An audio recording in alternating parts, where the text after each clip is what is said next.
Om Namo Venkatesaya. Welcome back to our channel. ఈరోజు video ఏంటంటే భద్రాద్రి రామనారాయణ స్వామి వారు మన శాంతి నిలయంలో వేంచేసి ఉన్నారు. మీ అందరికీ కూడా తెలుసు కదండి.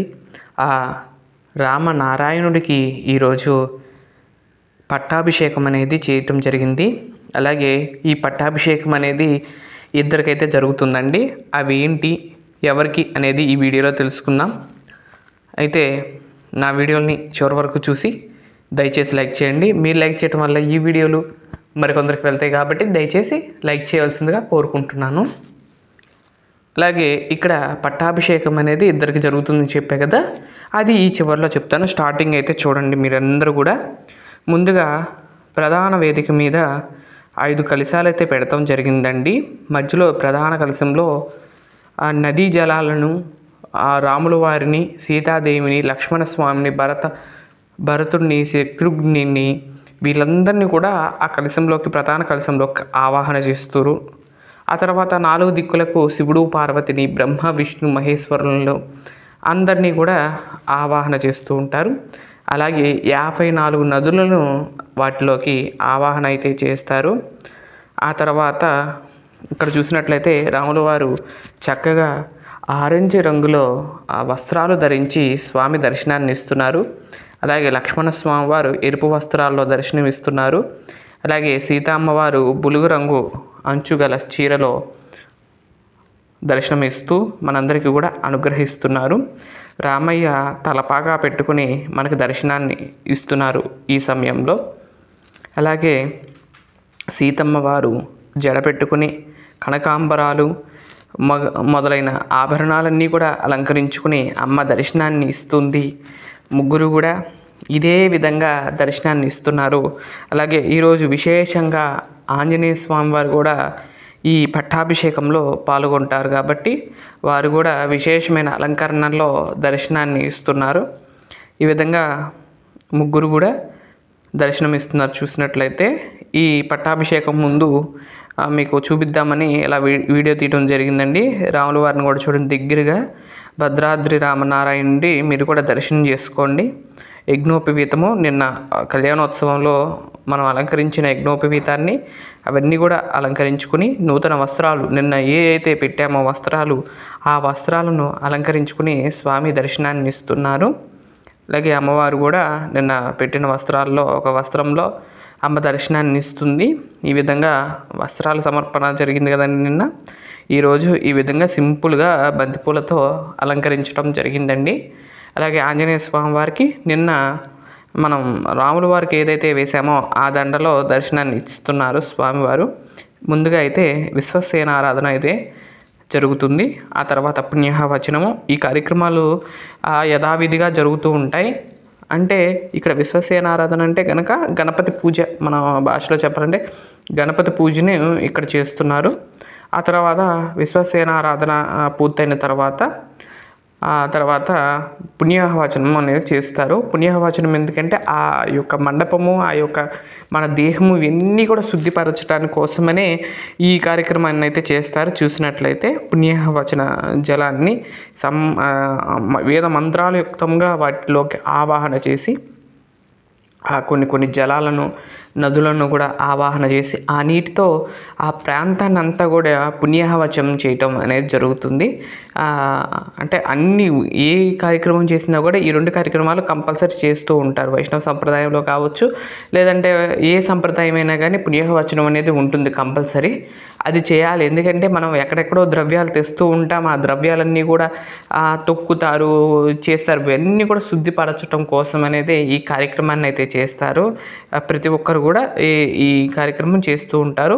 ఇప్పుడు ఆ ప్రధాన కలశం అంటే ఆ కలశం పెట్టాం కదండి, ఆ నీటి నుండి పుణ్యాహవచన జలాన్ని కొంచెం ఇలా తీసుకుంటూ ఆ తర్వాత ఈ జలంలో నుండి నీళ్లను చక్కగా మొత్తం ఎక్కడైతే మనం కూర్చున్నామో వారన్నీ కూడా సంప్రోక్షించడం జరుగుతుంది. ఇక్కడ చూసినట్లయితే ఆ యొక్క జలాలను ఇందాక చెప్పే కదండి, 4 సముద్రాలు, 4 వేదాలు, అలాగే అసలు రామ పరివారాన్ని అందరినీ కూడా ఈ కలశాల్లో ఆవాహన చేసి 54 రకాల జలాలను, నదులను, ముఖ్యంగా నదులను వాటిలోకి ఆవాహన చేసి వాటన్నిటిని కూడా ఏర్పాటు చేసి వాటికి ఆ స్థానంలో వేయించేసి ఉంటారు కాబట్టి వాటికి పూజ అనేది చేస్తారు.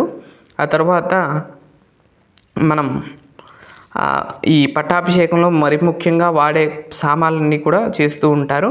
అలాగే ఈ పట్టాభిషేకం ఎందుకు చేస్తారంటే కనుక ఉగాది రోజు నుండి ఇప్పుడు శ్రీరామనవమి అయిపోయిన తర్వాత రోజు వరకు ఈ ఈ రోజుల పాటు ఈ మధ్యలో సమయంలో రామాయణ పారాయణం అయితే చేస్తారు. ఆ పారాయణం అంతా కూడా పూర్తయిన తర్వాత రోజు అంటే చక్కగా రామ కళ్యాణం అయిన తర్వాత రోజు ఈ పట్టాభిషేకం చేస్తాం జరుగుతుంది. ఇక్కడ చూసినట్లయితే కిరీటము పాదుకల్లోకి అలాగే ఉంగరంలోకి అన్నిటిలోకి ఆ యొక్క దేవతలను ఆవాహన చేస్తారండి. ఒక్కొక్క దాంట్లో ఒక్కొక్కరిని ఆవాహన చేస్తారు. లక్ష్మిని, భూదేవిని, శ్రీదేవిని అలా అన్ని రకాల భద్రాచలంలో ఎలా అయితే చేస్తారో వాటిలో ఇప్పుడు ఆవాహన అయితే జరుగుతుంది. ఈ విధంగా ఛత్రంలోనేమో ఆదిశేషుణ్ణి, చామరాల్లోనేమో గరుడాల వారిని వీళ్ళందరూ కూడా వేయించేపు చేస్తారు. ముత్యాలలో చంద్రుణ్ణి ఆవాహన చేస్తారు. తర్వాత రాజదండము ఇంద్రుణ్ణి ఆవాహన చేస్తారు. ఈ విధంగా అందరిని కూడా ఆవాహన చేసి వాటిని స్వామికి ఒక్కొక్కటిగా సమర్పించడం జరుగుతుంది. ఆ తర్వాత ఈ సమర్పించే ముందు స్వామివారి యొక్క నామాలతో స్వామివారికి పట్టాభిషేకం చేయకముందు చక్కగా సహస్రనామార్చన అనేది చేస్తారు. రామయ్య వారికి బంగారు పుష్పాలతో ఆ సహస్రనామార్చన అయితే చేస్తారు. ఇక్కడ నేనైతే చేయలేదు, కానీ మామూలుగా అయితే భద్రాచలంలో సహస్రనామార్చన కూడా కంపల్సరీ చేస్తారు, చేయాలండి. ఆ విధంగా అన్నిటికి కూడా చేస్తూ ఉంటారు. ఇక్కడ కొంచెం ఫాస్ట్ ఫార్వర్డ్లో పెట్టాను. మొత్తానికి కూడా హారతి ఇచ్చాను. తర్వాత ఒకటి సమర్పించడం ఇప్పుడు మీకు చూపిస్తాను, తప్పకుండా చూడండి. ఇదిగోండి, ఫస్ట్ స్వామివారికి పాదుకలు సువర్ణ పాదుకలను సమర్పించడం జరుగుతుంది. దర్శనం చేసుకోండి. ఈ విధంగా ఫస్ట్ అసలు రాముల వారికి పట్టాభిషేకం అయింది. రాముల వారికి కాదండి, రాముల వారి యొక్క పాదాలకు ఫస్ట్ పట్టాభిషేకం జరిగింది. ఆ తర్వాత రాముల వారికి జరిగింది. మీ అందరికీ కూడా తెలుసు కదండి. ఇప్పుడు రాజదండం ఉంటుంది కదండి, ఆ రాజదండాన్ని స్వామివారికి సమర్పించడం జరుగుతుంది. ఒక రాజు రాజ ముద్రిక లేదా రాజదండం అంటారు, ఆ దండము ఉండి పట్టుకుని ఉంటారు కాబట్టి రాజదండం. అలాగే స్వామివారికి అంగుళికం రాజముద్రిక అంటారు. రాజు యొక్క పేరుతో కలిగిన ఉంగరం ఉంటుంది. ఆ ఉంగరాన్ని కూడా స్వామికి సమర్పించడం జరిగింది. ఆ తర్వాత ఇవి ఇక్కడ ఆభరణాలు అలంకరిస్తున్నాను చూడండి. ఇవన్నీ కూడా రామదాస్ చేయించిన ఆభరణాలుగా అక్కడ వాడతారు. మనం మామూలుగా ఆ సమయంలో అక్కడ శ్రీదేవిని, భూదేవిని ఆవాహన చేసిన ఆ నగలను అమ్మవారికి, అయ్యవారికి, లక్ష్మణస్వామి వారికి సమర్పించడం జరుగుతుంది. అక్కడ రామ మాడ అనేది అలంకరిస్తారు. నేను స్వామివారి యొక్క తిరునామంతో ఉన్న రామ మాడనే అలంకరించడం జరిగిందండి. ఇవన్నీ కూడా భావించి ఇస్తున్నాను. ఆ తర్వాత గరుడాల వారిని ఆవాహన చేశాం కదండి, వాటిని కూడా చక్కగా అటు ఇటు వింజామరలో వీస్తున్నాము. ఆ తర్వాత స్వామివారికి, అమ్మవారికి ఛత్రం సమర్పయామంటూ ఛత్రాన్ని చూపిస్తూ ఛత్ర సమర్పణ అనేది జరుగుతుంది. చూసినట్లయితే ఇప్పుడు అసలైన రాజుకి ఏంటిదండి, ఇది గొడుగు కంపల్సరీ కాబట్టి ఆ గొడుగును కూడా అలంకరించడం జరిగింది. ఆ తర్వాత రాజులకు ఉండే కత్తిని రాజఖడ్గం ఉంటుంది, ఆ రాజఖడ్గాన్ని కూడా స్వామికి సమర్పించడం జరుగుతుంది. ఇక్కడ 2 రకాల ఖడ్గాలు అయితే సమర్పించడం జరుగుతుందని చూసినట్లయితే ఆ తర్వాత ధనుర్బాణాలు కూడా సమర్పిస్తాను చూడండి.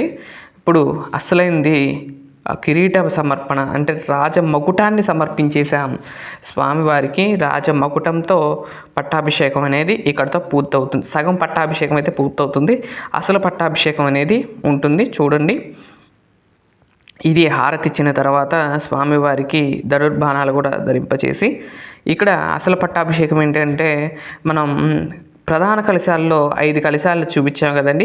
ఒక్కొక్క కలశంలో నీటిని ఒక్కొక్కసారి సంప్రోక్షించటమే ఈ పట్టాభిషేకం అండి. ఈ పట్టాభిషేకాన్ని అంగరంగ వైభవంగా ఆ జలంతో స్వామివారి మీద సంప్రోక్షించడం జరుగుతుంది. అమ్మవార్ల మీద, లక్ష్మణ స్వామివారి మీద ఫస్ట్ స్వామివారి మీదే సంప్రోక్షిస్తాము. ఈ విధంగా 5 కలశాల్లోని జలంతో స్వామివారికి అమ్మవార్లకు సంప్రోక్షణ అనేది జరుగుతుంది. అసలు ఇద్దరికి పట్టాభిషేకం అనేది ఎందుకు జరుగుతుంది అనేది ఇప్పుడు తెలుసుకుందాము. ఇక్కడ ఇదంతా కూడా జరుగుతున్న సమయంలో ఆ రోజంటండి పట్టాభిషేకం, నిజంగా పట్టాభిషేకం జరిగినప్పుడు రామ పట్టాభిషేకం అప్పుడు ఆ దేవతలందరూ కూడా ఒక్కొక్కరు ఒక్కొక్కటి బహుమానాలు ఇస్తూ ఉంటారు కదండి. అలా ఇంద్రుడు ఏం చేశారంటే ఒక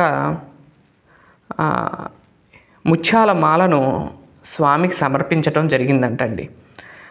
ఇక్కడ చూసినట్లయితే ఇప్పుడు సంప్రోక్షణ జరుగుతుంది వింటూ, అలాగే ఆ దృశ్యాన్ని కూడా ఇప్పుడు చూస్తున్నారు. అది ఏం జరిగిందనేది నేను కొంచెం ముందుకు వెళ్ళాక చెప్తానండి, ఏమనుకోబాకండి.